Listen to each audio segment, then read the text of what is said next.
program. The governor has considered my request, but has declined to intervene in that process. I again want to approach boot camp. I know that you've been making requests for your file documentation, and I will. I have conveyed that to your attorney, Ms. Borg, and she'll be setting up a meeting with you. She's not here today because she is handling a jury trial as standby counsel. So again, she can't be in two places at once. Drug court in Missoula County started about 5 years ago as a result of increasing concern about the numbers of youth who are being picked up with drug and alcohol infractions, and also the increased revolving door of chemical dependency in court, both at the adult and juvenile level. There was a federal program announcing the opportunity for drug courts, either adult or juvenile, and I decided to make an application, at least to investigate planning a drug court in this community to see if the community thought it was appropriate. And we were one of the first 5 planning grant applicants in the country to receive a juvenile drug court planning grant award. And we went through that community planning process, and the community indeed did think it was a good idea to have a court-ordered or court-mandated treatment program where the court is actively involved in the treatment of juveniles with drug and alcohol problems who are committing serious crime. One of the most important things about us producing this video for Youth Drug Court is it's a way for us to introduce the various players in the program so that people have a sense before they make their decision about being in drug court who they'll be dealing with, and they'll get to sort of see them. And who I am is Ellie Greenwood, and I'm the community programs coordinator for drug court, which what it essentially means is that I oversee and help to develop and do some evaluation of our 8 education and wellness programs. That's very different than what the probation officer does, because the probation officer is really more in charge of compliance and court issues that come up in court, issues that come up in school around behavior and attendance. My name is Charity Claremont, and I'm the Youth Drug Court probation officer and drug court coordinator. And in that role, I coordinate all of the Youth Drug Court clients' activities. I supervise their drug tests. I'm actually I would say I'm the main contact that they have in drug court. I see them the most, other than the treatment providers. But I check in with them regularly. I check up on school. I talk to their parents. If they're having any problems, they come to me. My job is really the easy job because I get to see how kids do in school, but I also get to be their advocate when they're not doing well in school. I get to see how kids are doing in court, but I also get to stand up and say, hey, you did a really good job at the writing workshop, and you may have a dirty test, and you may have blown out of acupuncture, and may have not showed up for Parks and Rec like you should have, but I like that memoir that you wrote. Oh, my aching head. This music doesn't help. It sounds bubbly or drippy or something. Ouch. Oh dear, it hurts. I think it's water in the background. Bubbling water or something. Ah, it's killing me. Is it easier to write with music or more distracting? Same. Same for mine. Yeah. I don't know. It hurt. It hurt. It hurt to write. I get to show kids, hopefully, and parents and families, and just young people in general, that there's really more to this court program than compliance and UAs and jumping through a lot of hoops. I'm Carol Engler. I'm the social worker in the Public Defender's Office. I'm a master's level mental health therapist, and that's the reason that I'm doing the intake function for Youth Drug Court. When you see me, you will have passed the first screening process and have been accepted for final screening and a vote either yay or nay into drug court. So you'll come to my office with your parents, and we'll do an interview with both sets of people, and then with each of you separately, and I'll ask a bazillion questions about you as a person, about your growing up, your school, your family, your community, what kind of dreams and goals you've got. So I'm going to tell you what the 8 education and wellness programs are, starting with acupuncture. Pretty obvious what acupuncture is. We use that as our detox piece to give you an opportunity to figure out if there's something that you can do, like getting closer in touch with your body, to figure out what to do when you are wanting to use and you want to channel your energy a different way. My name is Susan Stampley, and I have been working with the Youth Drug Court for 2 years now, doing acupuncture, and acupuncture is a really exciting new modality for working with adolescents who have substance abuse problems. When I come in, I'm usually cold, but I don't know. It kind of relaxes me, and for a while after I get out, I'm usually kind of relaxed. That's the word. This particular acupuncture detox protocol is something that has been used over the last 25 years or so, and it's a treatment that works really well for all different kinds of substance problems.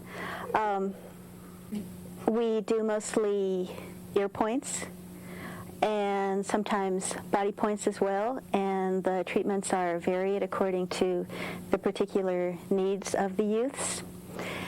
And it's been really interesting working with adolescents because this treatment has been being used with adults very successfully, but we didn't know how it would be with kids, and I would say that for the most part the kids enjoy and benefit from the treatments, although I must say that's not always the case. Some of them come in quite apprehensive about treatment and don't really feel that they get much from it, but others feel that they are more relaxed and more alert after treatment. I've been in the program for close to 2 years, and I guess that for the most part it's helped me, if nothing else, to see that,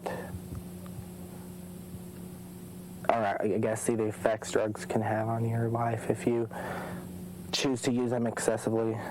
Okay, another program that we have that we considered an education and wellness program is our parent education component. You know, you young people out there might be glad to know that we're asking your parents to also step up to the plate and participate in a 6-week-long parent education program.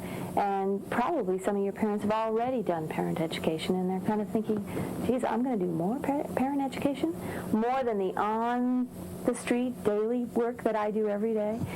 Well, we want to reassure your parents, and we want to reassure you that the point of this parent education program is not to suggest that your parents don't already have good parenting skills, but that parenting you has become such a challenge that we've designed a program that's specially for parents of kids in drug court that will help retool their skills so that they can work with you and support you while you do this pretty difficult, in some ways arduous program.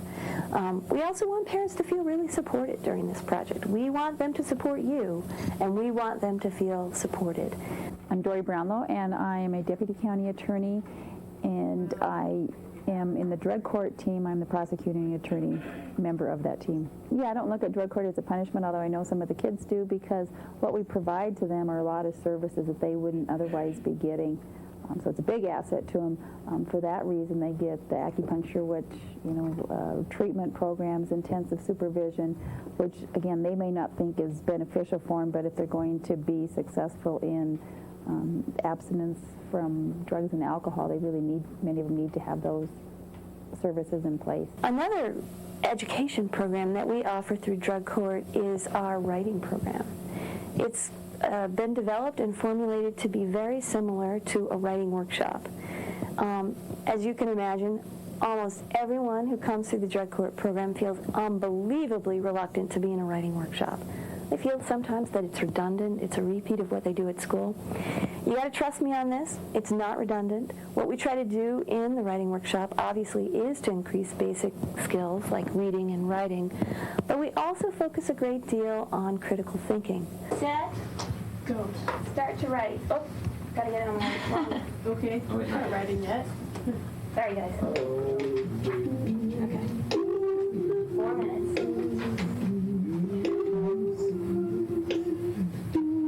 And in addition to that, we promote the idea that all young people are inside themselves natural-born authors with a story to tell, and a story that's valuable, and usually a story that the community needs to hear. I'm Margaret Borg. I'm the Chief Missoula County Public Defender, and I am the Public Defender representative to the Drug Court. And in that capacity, I do two things. One, I represent the legal interests of all drug court participants. And in part of doing that, I explain the drug court to each and every one of the prospective participants, talk about the advantages, talk about the requirements, what their responsibility will be in the drug court, and what we expect of them, and what we are willing to give them in return. And I see my role in that regard as an advocate for participation in the drug court, but want to be very clear with each kid that's considering drug court what that entails, and the time commitments and the requirements of successfully completing drug court. I think it's very important that we have a good match of kids and programs. Once the youngster gets into the drug court, though, I am his or her advocate to the drug court team and stand up and put forth their position to the team and to the court when need be. But as a member of the drug court team, I leave my traditional role of a criminal defense lawyer at the door and become a member of a team that makes decisions. This is not an early diversion court or a prevention court. It's a court where we have kids who are seriously involved in criminal activity that is linked, at least in part, to the use of drugs or alcohol. And we went through the planning process. We then were one of the probably dozen or so juvenile drug courts initially authorized in 1996 awards. Subsequent to that, in 1999, we received a continuation grant. We were one of 5 juvenile drug courts to do that.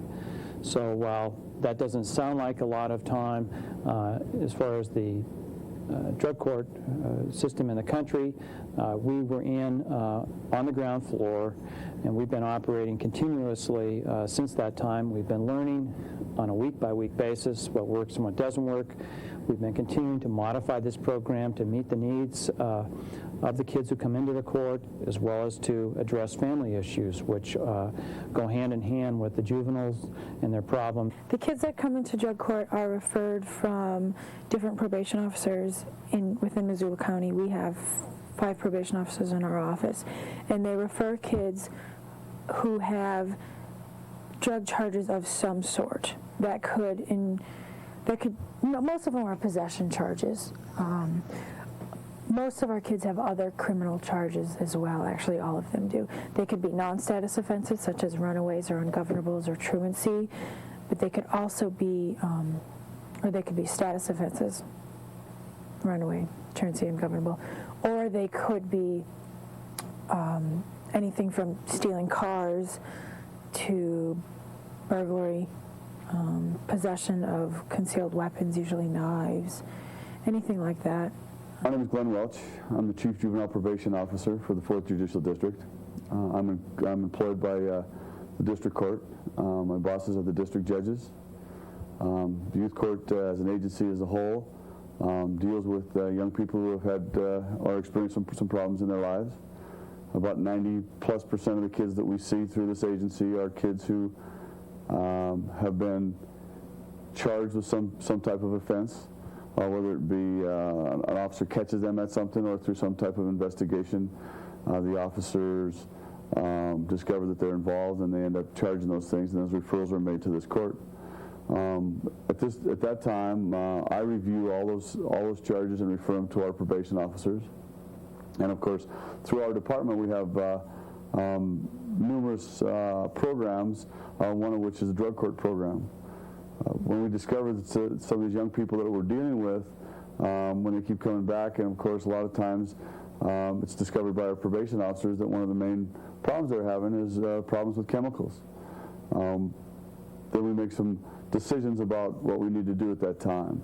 One facet of the drug court sessions that, in my view, distinguishes those court sessions from some other court sessions that I conduct is there tends to be more of a sense of hope and positive spirit in the youth drug court that I think is a result of the team working together and a result of the young people feeling, we hope anyway, more a part of the process than they might in other court-related matters, and as well their families feeling more a part of the process.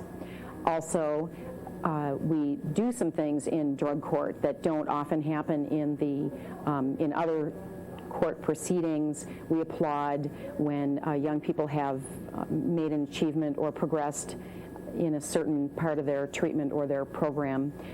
We give out rewards to young people who have done well or who have earned a reward for one reason or another. Additionally, we've had young people present their writing in court, read things that they've written. We've had a video presented in court, and all of these make drug court a little bit different. There's also a Parks and Rec program, which is going to give you an opportunity to think about whether or not there is actually more leisure activities in this community for you to participate in than A, you knew about, B, maybe you could afford, or C, that are legal and healthy. Hi, my name is Tate Brink. I work for Missoula Parks and Recreation as their outdoor recreation specialist. A quarter of my job is actually working with the Youth Drug Court here in Missoula County, and I take kids who are kind of in the latter part of the Youth Drug Court system, and I take them out and I do different recreational activities that are alternatives to things they've done already. We use some of the more high adventure, extreme type activities like rock climbing, whitewater rafting, kayaking, peak hiking, snowshoeing, get them out there in the backcountry, get them out really trying to find new alternative recreational activities, but then also build their technical skills so that they actually can build their self-esteem that way. And we take them through a progression as far as responsibilities. We start off with fairly easy activities, get them incorporated to being outside, and then we start building on it. And one of the most important parts of our whole program is working with our teams and ropes courses, and we take them from a low ropes course, a lot of team building activities, kind of learn how to relate together, and we try to teach life skills through this, and then we move up into the high ropes course, really go even more extreme, try to push their level, try to push them beyond what they feel they can do, and that's really an important thing, I feel, because a lot of these kids have just been beat down, and they've got a lot of things saying, no, you can't do this, no, you can't do that. But when they find something like some of these recreational activities that they think they can't do, but suddenly they can, and they start building these skills little by little, it's just amazing the growth that you see in these kids, and they just become happier, and they're a little more successful, and they're able to do other things, and they don't, sometimes they don't go on that self-destructive mode. I've been in drug court for about a year and 3 months, close to about that, and it's helped me. It's been pretty fun most of the time, but some of the times not, because I've been in jail and had to spend a lot of time doing stuff I don't want to do. But it's made me a lot smarter about just life, I guess, more responsible. We've done a lot so far. We're coming down to the tail end of it. Yeah. I want to go rafting. That'll be fun. That's coming up. I think I'm coming to the end of my education and wellness programs. We do offer something called neurofeedback. That is an opportunity that we offer through the Youth Drug Court program to some kids, and it's nice that it's out there. About 18 months ago, I took some time and talked with John Larson about my interest in working with kids, and he asked me if I'd be interested in getting trained in using neurofeedback equipment, which he had purchased through a grant And I said yes, so I was interested. Before I come into a session, I could be feeling angry or hurt or sad or stressed out. And once I sit down at the computer and focus on my thoughts and take time to relax and just take deep breaths and let the computer connect my brainwaves and help me relax, then everything seems to fit in place and calm down and relax, and I don't feel so much stress or anger or tension. I'm able to sort through things and leave here with a more clear state mind. She's probably going to do between 25 and 40 of these sessions before she will find a fairly consistent pattern of what is considered to be crossover between alpha and theta.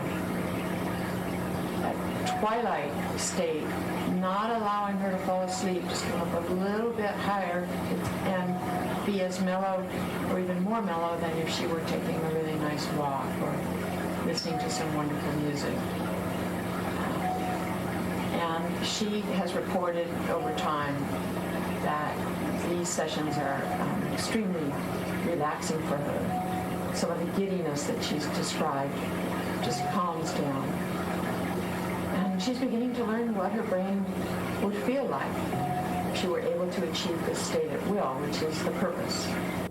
Some of our innovative treatment programs all have grown throughout this period, and we certainly don't profess to be perfect. We do make mistakes. We learn from those mistakes, just as the juveniles in our court do. So it's an ongoing learning process. Working with young people who are clean is a lot more challenging than working with kids who are under the influence.